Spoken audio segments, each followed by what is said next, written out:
Gospodine Garibija, hvala vam na odvojenom vremenu i dobrodošli na Source portal.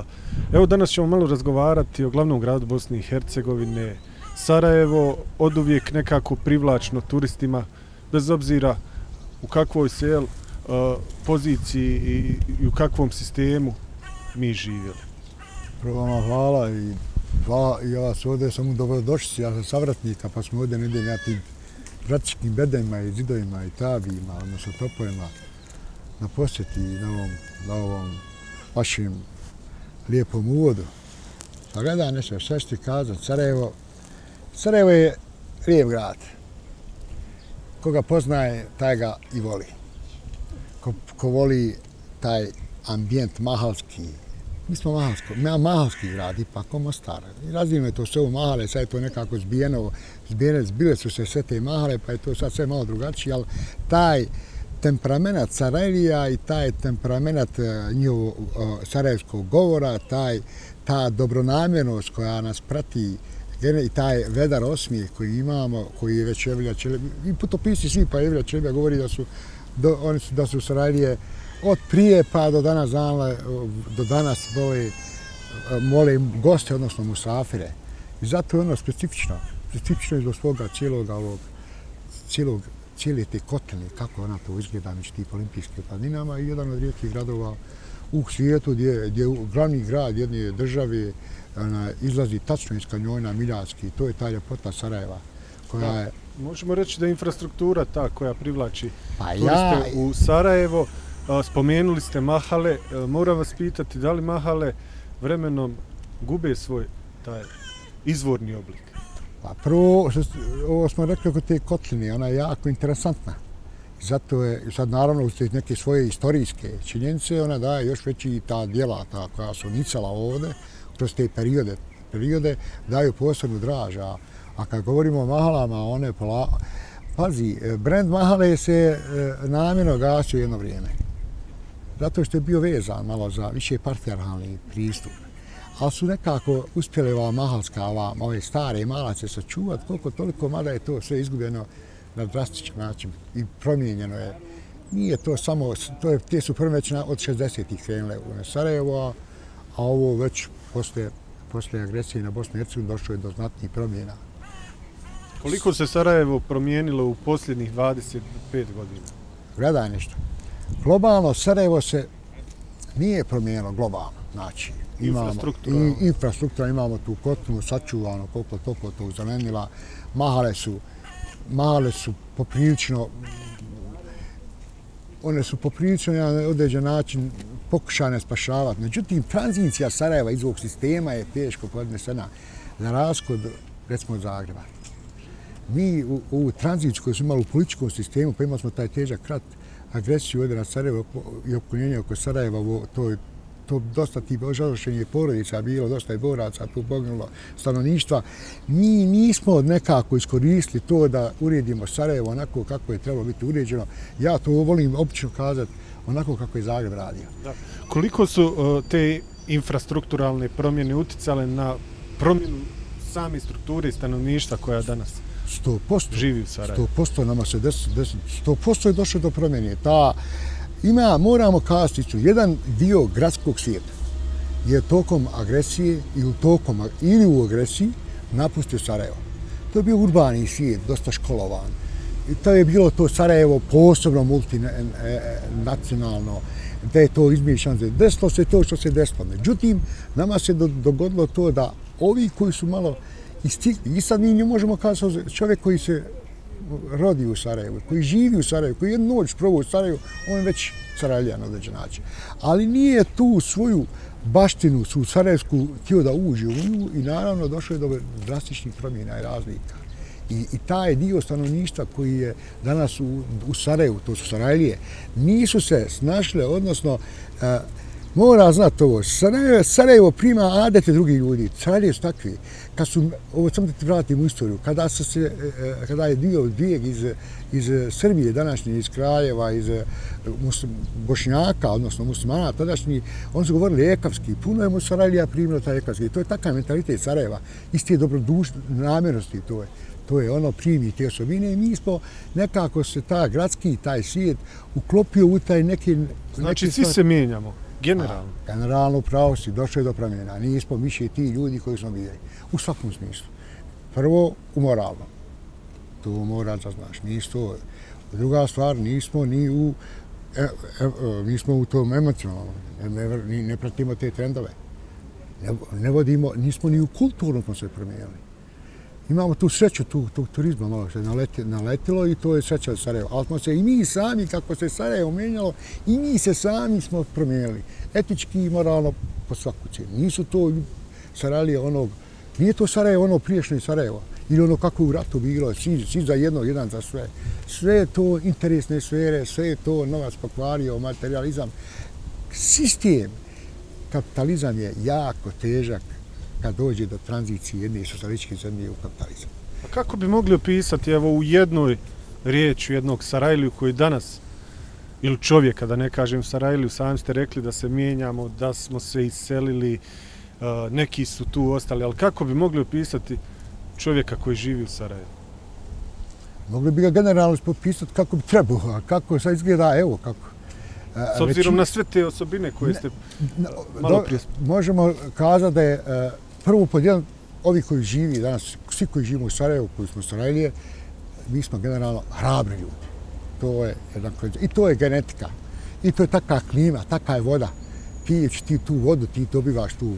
I ta hrabrost je izuzetna i ona je to što krasi nas kao Sarajlije. Ali je promjena pristupa, opet sam ti moram podvući, taj materializam je toliko ušao, što nije smio ući u to neko romantično Sarajevo, staro bosansko, moderno Sarajevo, ušao toliko da se čak i neke granice promijenjaju. Ja opet ti govoriš o menjanju Sarajeva, moram tebi kazati, vidi, Sarajevo, imaš panoramu Sarajeva, tu neko živi. Mi u Sarajevu imamo Bosnu, imamo praznu Bosnu, pa mi polako usisavamo te ljude, širimo Sarajevo, a vamo dio praznimo. U nas se dešava taj proces. A to se dešava i u Beogradu, to se dešava pa i u Zagrebu, samo moramo ovdje isticati da je urnek gradova kako treba da idu, to je Zagreb. I mi smo tu smo već bili zaostali i to je jako teško stići, pod jedan, a pod dva...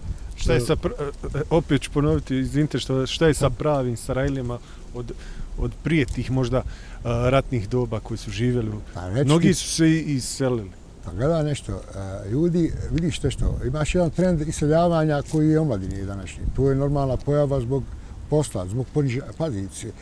Da znaš ovo, ljudi se, mi koji smo pratimo, volimo Sarajevo i koji smo išli, slušali stare priče, mi znamo, mi smo imali habere, odnosno po kućama da će se Bosna iseljavati. Bez obzira na ovu situaciju. To je tako Bog odredio. Ali Sarajlije, iseljavanje Sarajlija je više buntovan čin. On želi da tim pristupom kaže ja to više neću tu da živim, jer nije to. Ta je promjena. To biće kao proces buntova. Ne želim da živim. Zašto? Pa evo ti primjer. Kako neće iseljavati ova današnja omladina, danas mi, kako neće radnik radi, onaj ga ponižava, ovaj nema socijalno, nema ovo, nema fakulteta, ovaj dobro, ovaj zna, ovaj ne zna, njega pusti, njega ne pusti. Pazi, to su procesi koji bole.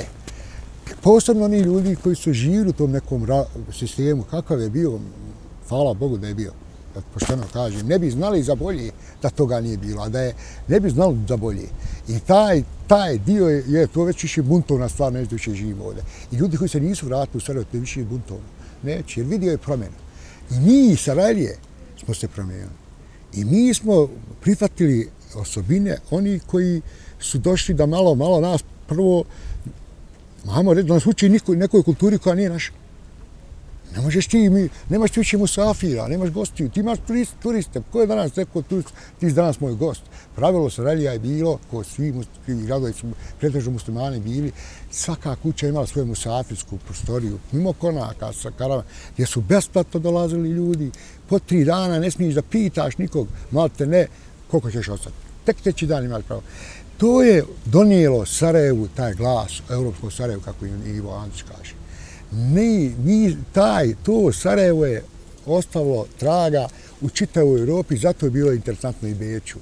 Ne govorim Stambolu i Beču, pa kasnije vidimo i u vrijeme socijalističke Jugoslavije početkom bilo je interesantno u svijetu šta se to dešava. To je to Sarajevo pitomo gdje prima raju, prima goste. Nismo to, evo ima danas hotela, gdje ćeš ide naći Han ili neki hotel da je rekao jedan dan ti od mene zato što si musafir, da ti pokažem svoju kulturu, u krajnjem slučaju pokažem ti to, svoju vjeru. Jer osnova musafirluka u gostoprimstva je u nas kod muslimana u vjeri pokazana, temeljito pokazana, ne samo i sunnetom Muhammeda alejhi sallam, a i u Kur'anu. I mi kao muslimani moramo takvi biti. Malo prije smo pričali u razgovoru o onim favelama brazilskim tamo po onom predanju. Koja su to naselja danas? To je ono Sokolje gore, to je uvijek svijet, naseljavaju se gore na brda. To je popunjena kuća na kući, nad dvije vodama. Jedna fasada, jedna vaka, to kod da su u Riju, onom tamo dijelu. To je katastrofa.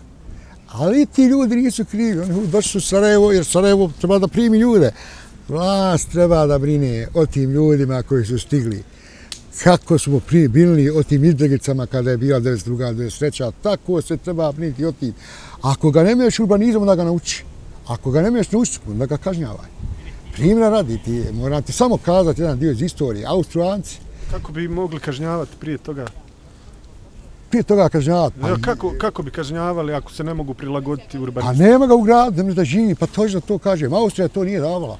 Čak i vrijeme i Osmanlije. Ako se ne možeš da uklopiš u sredinu, nazad. Ta velika kraljevna Austro-Ugarska monarhija, ona nije, mimo si šarte, isto kao za vrijeme Osmanlija je to bilo. Ali evo, ako realno pričamo o toj prilagodbi, koliko bi se danas ljudi moglo prilagoditi na neki stari način života u Sarajevu? Da, nešto, zašto?